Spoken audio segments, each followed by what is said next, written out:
أي أحد عمره وصل 30 أو 30، هذول لهم تعامل خاص، والله لهم تعامل خاص.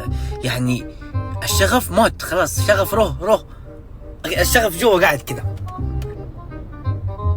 وعنده الأغلوق يتفرج على حياته ويدعي له. تخيل الشغف يدعي لك.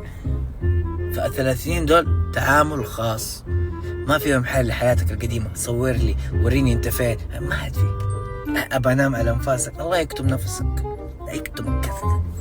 حب ومحبوب ما عاد فيه.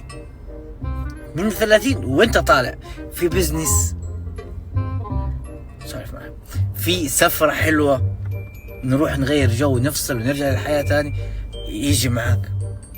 أما النظام اللي هو يحس إنه في خنقة، ما يقدر، والله ما في 30 يقدر، ما في.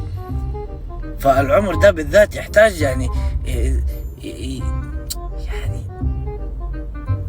طبطبة على مني مسويته 30 طبطب عليه. أما تشد معاه وتشد أعصابه، ما عاد في حيل.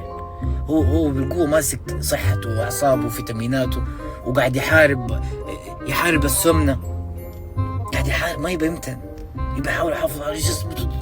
ديت طلع له منين ومدري جوانب، بيحارب. مو لازم يحارب في الحياة معاك، انت خليك جنبه. يحتاج رفع معنويات عشان لا يرفعك فوق ويدفنك. فأي 30 أو 30 أدعو له.